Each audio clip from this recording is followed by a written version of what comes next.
Բարև ձեզ, դուք դիտում եք հրապարակումը, թե ինչ ենք պատմելու այս հաղորդմանը, նախ կարճ մի քանի տողով։ Երկօրյա պաշտոնական այց Լեհաստան ու պաշտոնական հանդիպումներ։ Վարշավայում ստորագրվել է ռազմատեխնիկական համագործակցության համաձայնագիր, երկկողմ հարաբերությունները թևակողում են նոր փուլ։ Երբ բուժումը կախված է դեղից, ապահովագրությունը կարող է որոշիչ լինել։ Կառավարության բարեփոխումը նվազեցնում է բժշկական ծախսերը, բուժումը դարձնում է հասանելի։ Քոլեջի ուսանողներն իրենց ապագան ծրագրում են արդեն ուսման տարիներին։ Մասնագիտական կրթության ընտրությունը խրախուսում է պետությունը բարձր կրթաթոշակով։ Եվ փոքր արտադրամասից արտահանող հայկական բրենդ Մանկանը օգտվում է պետական աջակցության ծրագրից։ Հայաստանի վարչապետը պաշտոնական այցով Լեհաստանում էր։ Վարշավայում երկօրյա բանակցությունների օրակարգը լայն էր, քաղաքականից մինչև ամտանգային համագործակցություն։ Բարձր մակարդակի հանդիպումներից բացի ստորագրվեց հայ-լեհական ռազմատեխնիկական համագործակցության համաձայնագիր, նոր թափ տալով երկկողմ հարաբերություններին։ Սակայն այս այցը միայն քաղաքական չէր, այն ընդգծում էր նաև դարավոր պատմական ու մշակութային կապերը։ Ինչ արդյունքներ են ակնկալվում և ինչ պայմանավորվածություններ ձեռք բերվեցին փակ դռների հետևում։ Ամբողջացրել ենք մեկ ռեպորտաժում։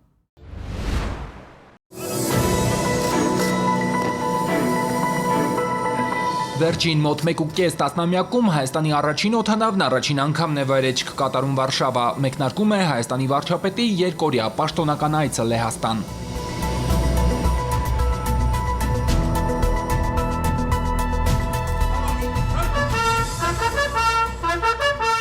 Բարձրաստիճան հյուրերին Լեհաստանում պարկովակեցավայրում են ընդունում երկրի ամենամեծ գետի Վիսլայի ափին հնչում են երկու երկրների պետական օրհներգերը։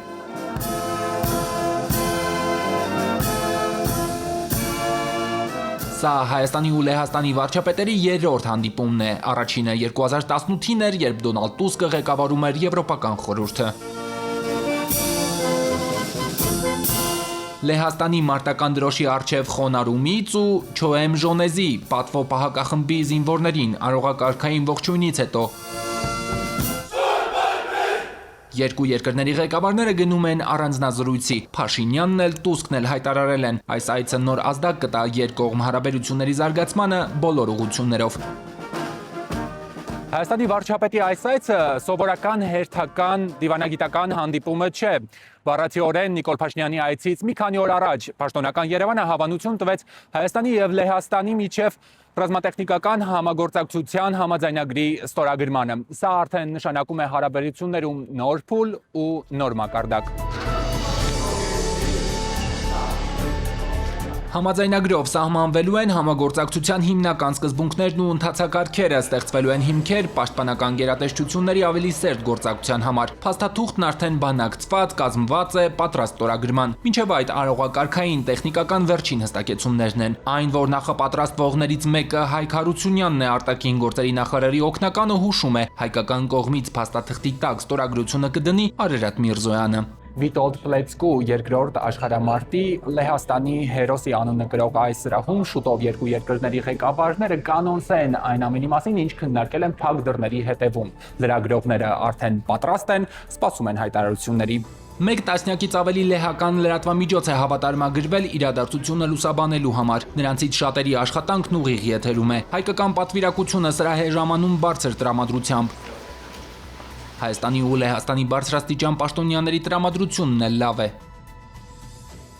Լեհական կողմից ռազմատեխնիկական համագործակցության համաձայնագիրը ստորագրում է երկրի ազգային պաշտպանության նախարարը։ Հայաստանը վերջին տարիներին դիվերսիֆիկացնում է պաշտպանական համակարգերի գնման շուկաները, Լեհաստանն էլ ակտիվ զարգացնում է ռազմական արդյունաբերությունը։ Dzisiaj mogę powiedzieć, że nasze relacje armeńsko-polskie Այսօր կարող եմ նշել, որ հայ-լեհական հարաբերությունները, ինչպես նաև մեր անձնական հարաբերությունները վերածվել են ընկերության, առանց որևէ նախապայմանի։ Մենք ունենք նմանատիպ նպատակներ։ Լեհաստանում շատ են գնահատում հայերին։ Ես ուզում եմ մատնանշել հենց ձեր կատարած աշխատանքը։ Ես գիտեմ, թե որքան ջանք է անհրաժեշտ եղել իրականացնելու քաղաքական տեսլականը։ Դուք պետք է օրինակ հանդիսանաք հենց այդ քաղաքական ուղու վարման համար։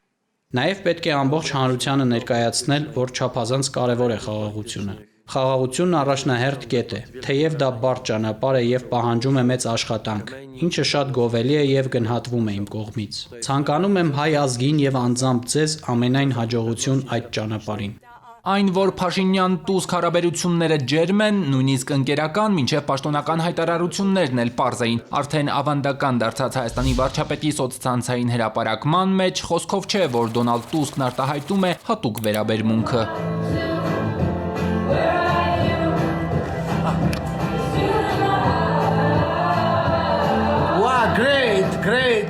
Լեհաստանը շարունակական աջակցում է Հայաստանի ժողովրդավարական բարեփոխումներին։ Վարչապետ Փաշինյանն ավելորդ չի համարում եւս մեկ անգամ շնորհակալություն հայտնել։ Ես չեմ թաքցնի եւ դուք դա գիտեք, իհարկե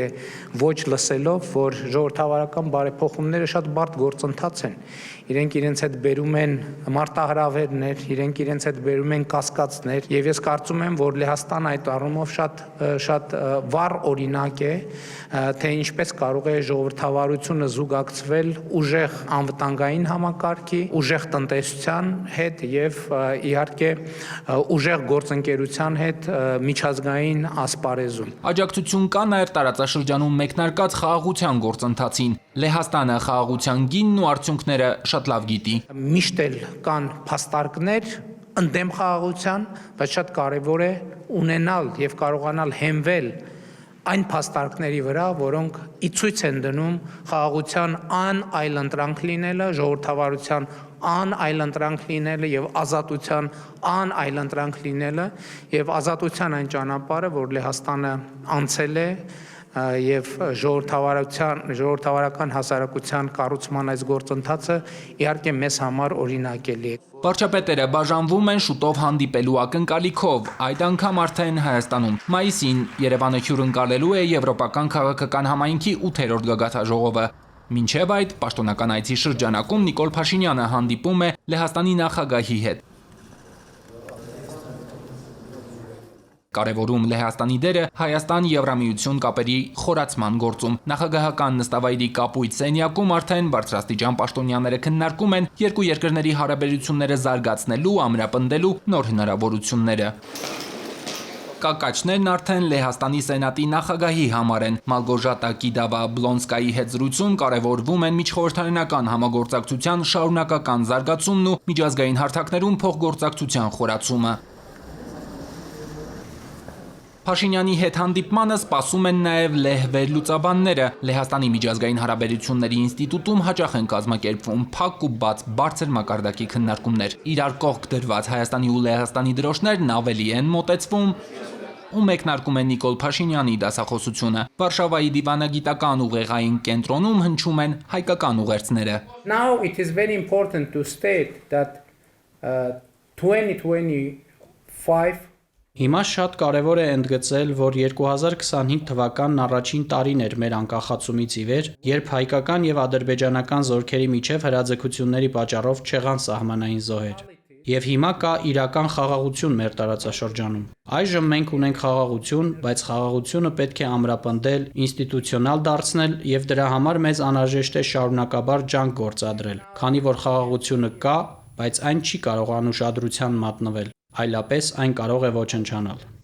Այս լսարանի առջև բարձրաձայնված յուրաքանչյուր միտք արձանագրվում է հետագա վերլուծությունների համար։ Ինստիտուտի պատրաստած զեկույցները հաճախ դառնում են Լեհաստանի կառավարության համար քաղաքականության հիմք։ Ուղեղային այս կենտրոնում սովորաբար ելույթներ են ունենում նախարարներ, դեսպաններ, բարձրաստիճան պաշտոնյաներ ՆԱՏՕ-ից ու ԵՄ-ից, ամենատարբեր ուղղություններով՝ անվտանգություն, էներգետիկա, ներդրումներ։ Թրամփի ուղին նրանց համար հետաքրքրող թեմաներից է։ It is an investment project in the territory of Armenia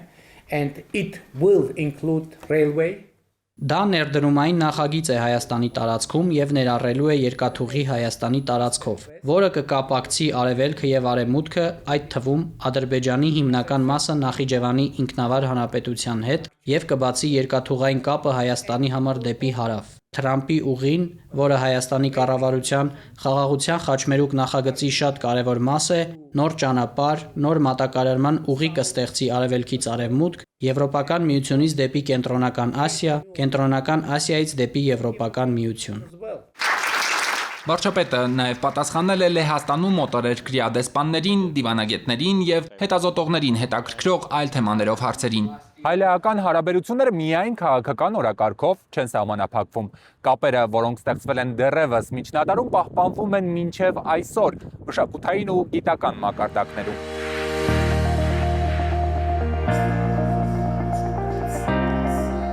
1197 թվականին թվագրվող Մագաղաթե ձեռագիր Մատյանը Լեհաստանի ազգային գրադարանի մշտական ցուցադրության մեջ է։ Սկևրայի ավետարանը գրադարանում պահպանվող հայկական հսկայածավալ ժառանգության նմուշներից մեկն է միայն։ Այստեղ նաև կարելի է գտնել հին քարտեզներ, Հայաստանի տեղը ուրվագծող։ Վարշավայի թագավորական ամրոց թանգարանում էլ թագավորների անձնական իրերի, հավաքածուների, եվրոպական արվեստի բարձրարժեք գործերի կողքին ցուցադրվում են նաև հայկական գորգարվեստի նմուշները։ Թերեզա Սահակյան հիմնադրամի հայկական բացառիկ գորգերի ցուցադրությունը թանգարանում ժամանակավոր է, բաց կլինի մոտ 2 ամիս։ Լեհաստանի տարբեր քաղաքներից Վարշավայում հավաքված հայ համայնքի ներկայացուցիչների հետ հանդիպմանն էլ Նիկոլ Փաշինյանը ներկայացնում է իրական Հայաստանի գաղափարախոսությունը։ Խոսել է նաև Հայաստանի կառավարության առաջնահերթությունների մասին, պատասխանել հարցերի։ Հայաստանի վարչապետի Լեհաստան պաշտոնական այցը խորհրդանշական դարձած օրերին է։ 34 տարի առաջ փետրվարին Հայաստանն ու Լեհաստանը հաստատեցին դիվանագիտական հարաբերություններ։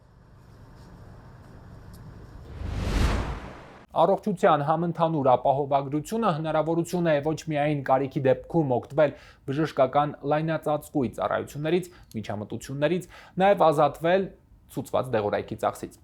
Ապահովագրությունից օգտվող քաղաքացիներն անհրաժեշտ դեղորայքն անվճար ստանալու համար պարտադիր պետք է սկսեն առաջնային բուժօգնության օղակից։ Դեղատներն անվճար դեղորայքը տրամադրում են միայն էլեկտրոնային դեղատոմսի առկայության դեպքում։ Անվճար հատկացվող դեղերի ցանկը հասանելի է Արմեդ համակարգի համապատասխան բաժնում։ Բժշկն ասեց, որ դեղը փոխվում է նրա համար, քանի որ մարդը նախորդ դեղերի ուրեմն ցնման ժամանակ իմունիտետը ձեռքբերում, արդեն դեղը էֆեկտիվ չի։ Արմենակ Արշակյանն արդեն մի քանի ամիս է պայքարում է անսպասելի ախտորոշված հիվանդության դեմ։ Մինչև այժմ անհրաժեշտ բուժօգնությունը դեղորայքի տրամադրումը պետպատվերով է եղել։ Ունեմ 3 որդի, 7 թոռնիկ։ Արդեն դրանք ծրագիր են կյանքի նպատակ, պետքա վայելեմ իրենց ներկայությունը իմ ընտանիքի։ Որ 73-ամյա տղամարդը շարունակի ապրել իր սովորական առօրյայով, մնա նույն կենսունակ մարդը, անհրաժեշտ է անցնել բուժման հաջորդ փուլին։ Քաղցկեղի դեմ պայքարելու համար անհրաժեշտ իրինոտեկանը մոտ 100,000 դրամ արժողությամբ պետպատվերով չի տրամադրվում, իսկ Արմենակին այն պետք է ընդունել 3 շաբաթը մեկ անգամ։ Կան ընտանիքներ, նրանք հացի կոպեկ չունեն, որ մնաց ինչ-որ 100,000-ներ տան չարաբաստիկ էս իրավիճակում։ Հիմա եթե պետական աջակցությունը կա, իհարկե դա դրական է ազդում մարդու հոգեբանության վրա եւ իհարկե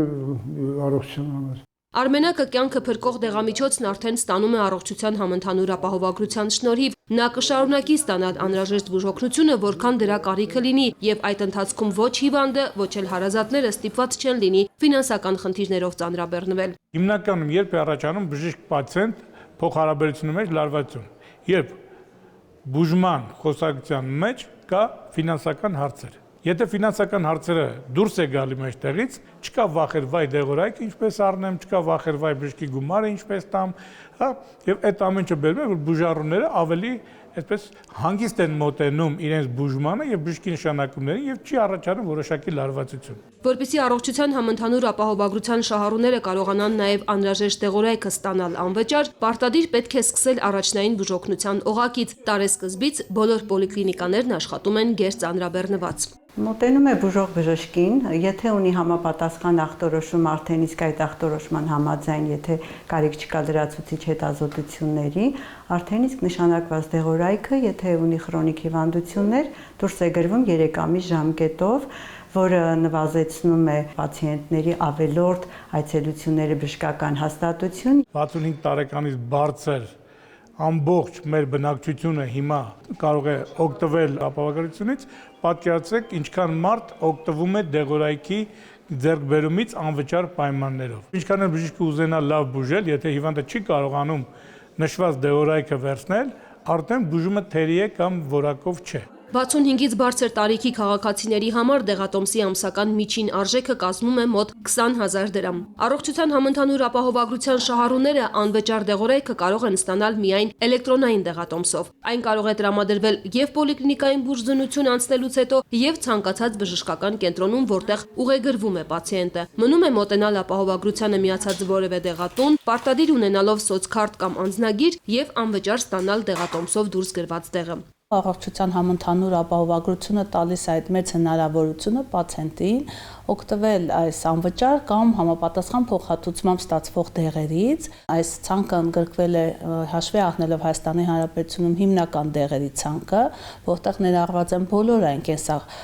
կենսական կարևոր դեղերը, որոնք անհրաժեշտ են բոլոր հիվանդությունների բուժումը ապահովելու համար։ Առողջության համընդհանուր ապահովագրությամբ տրամադրվող անվճար դեղորայքի ցանկում շուրջ 1250 առևտրային անվանումով դեղ կա։ Սրտանոթային հիվանդությունների ժամանակ ցուցված թանկարժեք դեղերից մինչև քրոնիկ հիվանդությունների համար նախատեսված։ Մեծ մասը այնպիսի դեղորայք լայն ընտրանի, որոնք երբեք հասանելի չեն եղել նույնիսկ պետական պատվերով բուժում ստացող պացիենտներին, որ առողջության համընդհանուր ապահովագրության շահառուները կարողանան անվճար կամ հավելավճարով ձեռք բերել էլեկտրոնային դեղատոմսով դուրս գրված դեղերը, միայն հունվարին պետական բյուջեից մոտ 688 միլիոն դրամ է ուղղվել։ Եվ հարմարավետության տեսակետից եւ առողջապահական տեսակետից բավականին մեծ պրոգրես է մեր պացիենտների համար, քանի որ այլ պացիենտը ստիպված չի լինում դիմել այն դեղատունը, որը պոլիկլինիկայի հետ ունի պայմանագիր, այլ դիմում է այնտեղ, որտեղ իրեն հարմար է։ Եթե պացիենտը ցանկանում է որևիցե առևտրային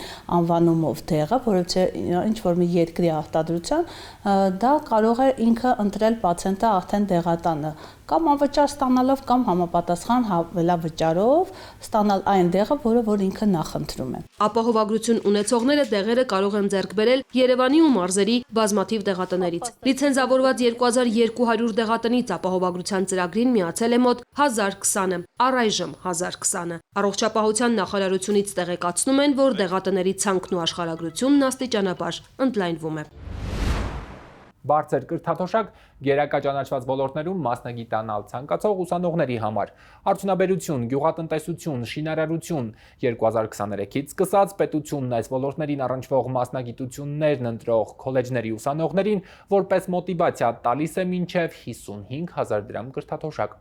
Եղել ենք Մասիսի պետական քոլեջում։ Պատանի ուսանողները կիսվել են ապագայի համար արդեն մտածած, հաշվարկած բիզնես մտքերով։ 16 տարեկան քոլեջի ուսանող Սաթենիկն ապագայի հստակ պլաններ ունի իր հաշվարկով 3 տարի անց մինչև բուհ ընդունվելը գործարար կդառնա։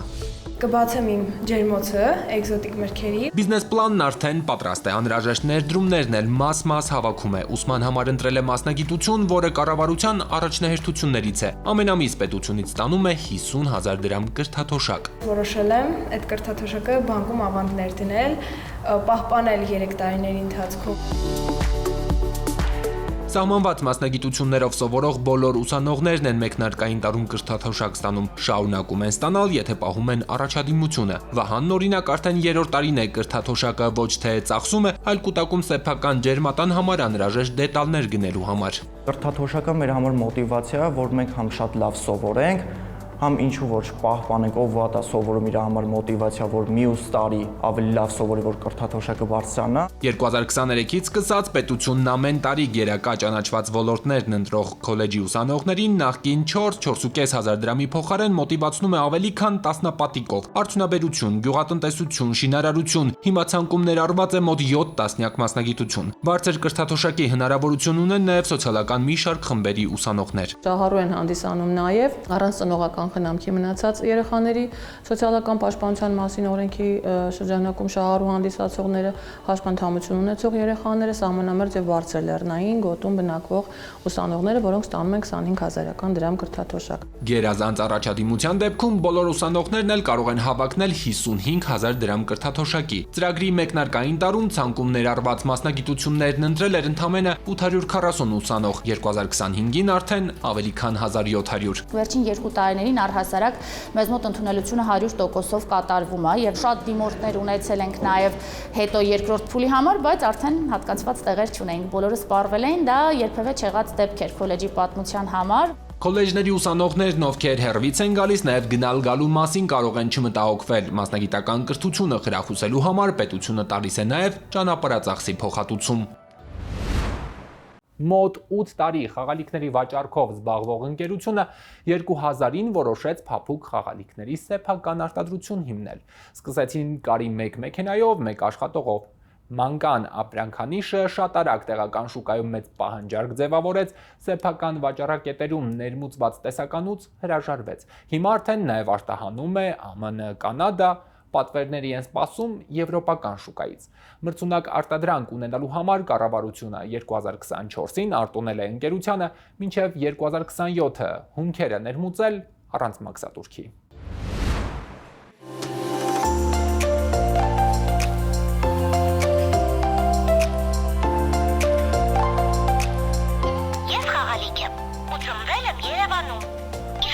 Մանկանի առաջին խոսող տիկնիկն է Անուշիկը, տարիներ առաջ ստեղծած հենց այս պերսոնաժով փափուկ խաղալիքների արտադրությամբ զբաղվող ընկերությունը տեղական շուկայում ճանաչում ձեռք բերեց, ապրանքանիշը սիրվեց։ Մանկանը Անուշիկով եմ ասոցացնում, որ ասում են, մանկանը ասում են Անուշիկը, երևի թե համարյա բոլորը ունեն այս տիկնիկներից։ Ուղիղ 40 դար առաջ 2000-ին մինչև այդ մոտ 8 տարի ներմուծված խաղալիքների վաճառքով զբաղվող ընկերությունը սեփական արտադրություն հիմնեց։ Գործունեության այդ սեգմենտը թափուր էր, փափուկ խաղալիքների տեղական արտադրություն չկար։ Առաջին պատահած խանութից մի քանի կտոր մորթի գնեցին, բադիկ ու սունկ կարեցին։ Ամեն ինչ ներուց զրոյից կարելի ասել սկսել, ոնց ձևել, ոնց կարել,